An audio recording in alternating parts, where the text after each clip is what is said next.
Bonjour à tous et bienvenue sur DirectSnap. On se retrouve pour une nouvelle vidéo avec Juju FitCat et 12 février. Elles ont décidé de se retrouver pour un live afin d'échanger sur les relations amoureuses. Elles abordent en détail comment se remettre d'une rupture. Une discussion très intéressante où elles vont répondre à différentes questions au sujet de la jalousie excessive, la tromperie, si oui ou non il faut pardonner, etc. etc. Cette vidéo est faite pour vous si vous vous posez ce genre de questions. Elles ont toutes les deux eu différentes expériences amoureuses et vécu des ruptures plus ou moins difficiles. Je vous laisse avec la vidéo, n'hésitez pas à partager votre réaction en commentaire. La première chose que je vais répondre, même si c'est extrêmement bateau, et je sais que vous allez vous dire, franchement, Juju, t'abuses, c'est pas la réponse qu'on veut, mais c'est la vérité, c'est le temps. En vrai, y a Ah, ben rien, oui, de toute façon. y a rien de mieux que le temps. Et je vous le dis parce que quand on me l'a dit, moi, quand j'étais plus jeune, j'avais envie d'étriper les gens qui me disaient ça. En mode, genre, tais-toi, donne-moi une Et le solution temps de magique. quoi, en fait? Non, mais Donne-moi ça, t'as envie que les gens te donnent une solution magique qui marche du premier coup et qui fait que ça va mieux tout de suite maintenant. Mais la vérité, c'est qu'il n'y a pas de solution magique, il n'y a pas de remède où quand tu claques des doigts, tu vas mieux, ça y est, c'est passé, tu n'as plus de sentiments, tu n'as plus mal et tu passes à la suite. ça serait Être trop amoureux, facile, hein. Mais ouais, être amoureux, c'est un sentiment tellement fort, tellement primitif que tu peux pas passer au-dessus Ça, comme ça. bah oui, on va claquer des doigts Surtout, et c'est voilà, fini. surtout quand tu as aimé très très fort. Et du coup, voilà, la meilleure réponse, c'est pour de vrai, c'est le temps parce qu'il n'y a que le temps qui apaise les peines. Et moi, la première, quand on me le disait jeune, enfin, ça me rendait folle. J'étais là, mais taisez-vous. Enfin, le temps ne fera rien. J'ai beaucoup trop mal, je souffre trop. Et aujourd'hui, si je vous dis ça, c'est parce que moi-même, j'ai survécu à des ruptures amoureuses, des grosses ruptures amoureuses où j'étais avec les personnes depuis 1 an et demi ou bien 2 ans et demi. Et aujourd'hui, je m'en suis remise, je vais très bien, je suis Ah avec oui. Thibaut, tout va bien.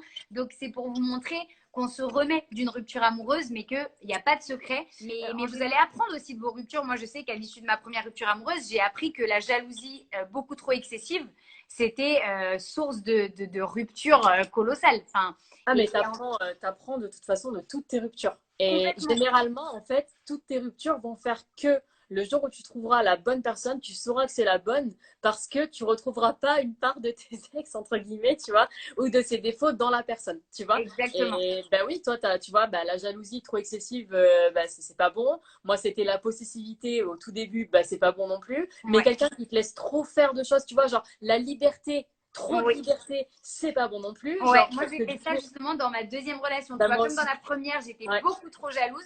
Dans ouais. la deuxième, je suis devenue en mode wow, YOLO, je m'en Pareil, fiche. Et pareil. au final, bah, enfin, c'est malheureux, non, mais du coup, c'est moi qui ai même fini par me lasser en mode bah, finalement, j'en ai peut-être un peu trop rien à faire. C'est bizarre. Et Ouais, bon, donc, mais voilà, c'est vrai qu'il faut trouver le juste équilibre entre pas devenir une folle dingue mais c'est et, ça. et savoir montrer à la personne que bah ouais, un peu de jalousie, ça fait pas de mal aussi. Ça montre que tu tiens à la personne. C'est si humain. Je pleure, faut à tout prix que je me retienne et que je fasse un truc drôle. Non, En fait, parfois, s'accepter, faut il faut juste. accepter. Il faut Ouais, accepter. Et ben, moi, je suis passée par une rupture il y a pas si, il y a pas si longtemps que ça, en vrai. ouais, Mais en fait, je crois que, tu vois, moi, au début, je culpabilisais, enfin, je m'en voulais d'y penser, tu vois. d'accord. Je m'en voulais de penser à la personne, alors qu'en fait, souvent, mais bien trop souvent, il faut juste accepter ce sentiment-là parce qu'en fait, c'est juste normal. Et je crois que C'est c'est ça. ça qu'il faut rappeler. Et c'est normal aussi de passer par différentes phases. Au début, bah, tu vas être soit, pour ma part, au début, et en fait, il y a déjà différents rôles. C'est est-ce que tu as été quitté ou est-ce que tu as quitté la personne. Et après, Ouais, ce qu'il faut savoir aussi, c'est que c'est pas parce que c'est toi qui as quitté la personne que forcément tu souffres moins que celui qui a été quitté. Attention, genre, complètement d'accord. il faut tout mettre au même niveau. Et moi, bah, tu vois, je suis passée par, au début, le détachement complet, comme une libération, en mode, ok, ben voilà, bah, c'est fini et c'est bien comme ça. Et puis après, en fait, bah, je me suis fait un peu prendre à mon propre piège parce que, étant donné que j'étais détachée dès le début, je me suis pris un contre-coup et je comprenais Ah pas d'où ouais. ça venait. Et je me disais, mais pourquoi, genre, pourquoi là, je viens y penser alors qu'il y a 2 mois, j'étais détachée et pourquoi là, maintenant, j'ai la haine et pourquoi. Et en fait, voilà, il faut juste accepter certains sentiments par lesquels on passe dans une rupture. Une rupture, ton avis là-dessus, mais moi, revenir sur une ancienne relation, à part s'il y a une grosse discussion, une grosse remise en question, je sais pas, je suis un peu bloquée moi par rapport à ça, tu vois. Ben écoute, ouais, je t'avoue que moi aussi, parce que pour ma deuxième rupture, du coup, en fait, la première grosse rupture, c'est moi qui avais été quittée quand j'étais vraiment hyper jalouse, hyper possessive. C'était mon premier Mhm. copain, 1 an et demi de relation, enfin bon, voilà. Et après, quand j'ai eu ma deuxième relation de 2 ans et demi, Là, c'est moi qui, cette fois-ci, ai quitté la personne. Et comme toi, il y a eu un moment, en fait, où tu vois, on s'est séparés, etc. On est resté 1 an séparés. En plus, moi, je vivais au Canada à ce moment-là. Et quand je suis revenue, bah, j'ai eu cette phase, et pourtant 1 an après. Hein. On s'est revus une fois pour mettre les choses au clair en face quand je rentrais du Canada et voilà, et poser un peu le truc. Et en fait, c'est vrai que j'ai eu cette période, à un moment, je me suis dit, mais est-ce qu'en fait, on ne devrait pas se remettre ensemble? Est-ce que, voilà, entre guillemets, bah, je rentre du Canada. En fait, peut-être que c'était juste une parenthèse. Il faut que je retourne à ma vie d'avant parce que j'avais mes habitudes. Puis j'ai vu la question passer où on me demandait en plus comment on fait dans une rupture quand la personne fait partie de ton groupe d'amis. Moi, c'était exactement ça. Mon deuxième copain avec qui ça a duré 2 ans et demi faisait complètement partie intégrante de tout mon groupe de potes, mecs-filles mélangés. Et c'est vrai que tu te dis, ouf, comment je vais gérer ça? Comment je vais faire pour quand même continuer à faire des trucs avec mes potes et gérer la rupture? Moi, mon premier conseil, c'est quand même au début, vous forcez pas à aller dans les endroits où vous allez être nez à nez avec la personne, que ce soit pour vous ou pour elle, ça va être hyper difficile. Il faut s'éloigner un instant. Enfin, Donc voilà, aussi, il faut apprendre à s'éloigner un peu tant qu'on en a besoin. Et après, une fois qu'on commence à sentir que ça va mieux, que la blessure se referme, etc., faut pas non plus se priver de voir les personnes qu'on aime parce qu'il y aura votre ex-conjoint ou conjointe présent au même moment. Moi, au début, c'était la question que je me suis posée. Donc, au début, je me rendais plus trop aux événements en question parce que je me disais qu'on avait besoin de temps chacun. Et en fait, après, je me suis remise à y retourner parce qu'il y avait tous mes potes et donc j'allais pas m'en empêcher.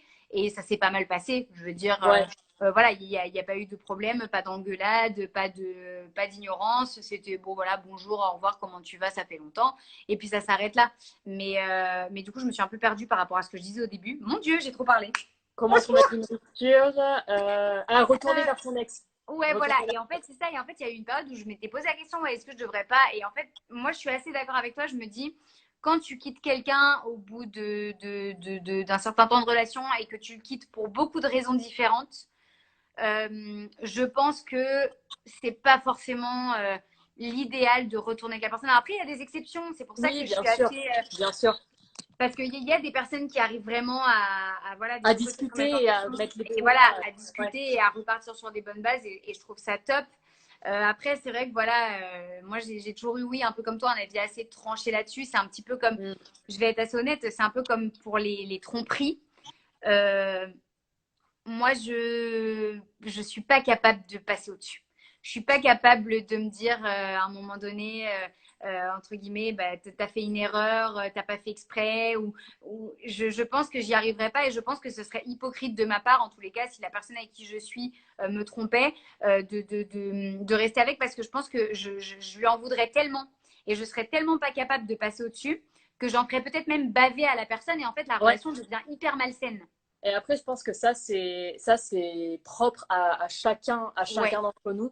Et j'en parlais hier d'ailleurs avec une amie à moi, tu vois. Mais en fait, pour moi, si tu veux, une relation, j'ai vraiment exposé ça comme ça, c'est comme un pourcentage. Où en fait, déjà de base, tu vas avoir donc ton partenaire avec qui, on va dire que le premier pourcentage, ça va être le feeling, les histoires de vie, etc. Donc allez, imagine, tu pars sur un 50%. Mais pour atteindre les 100% où tu es super bien dans une relation, il faut se battre, tu vois.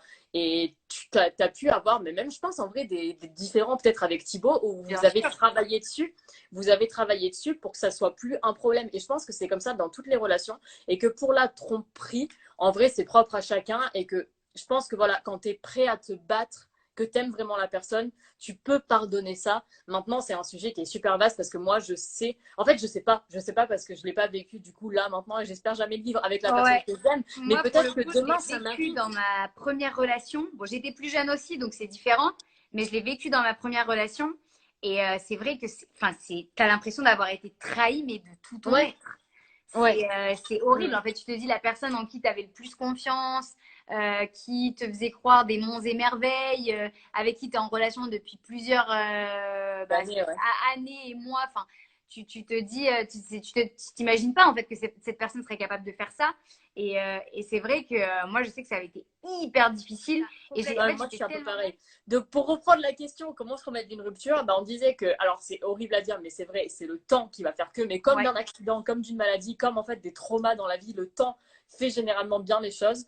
On apprend de ces ruptures aussi. Et on fait un gros bisou d'ailleurs avec Juju à toutes les personnes qui sont en rupture pendant le confinement. On Parce pense que, très très fort à vous voilà, parce que je pense qu'en confinement, c'est d'autant plus dur. Donc, voilà, c'est ça. ouais. Donc, on pense fort à vous et essayez d'occuper un peu votre esprit, essayez de dessiner, je sais pas, de chanter, essayez de faire des choses pour vous. Grave, Tant- musique à fond, on chante, Ouais, on danse. de ouf. Appelez des potes en FaceTime et discutez, prenez des apéros avec. C'est ça.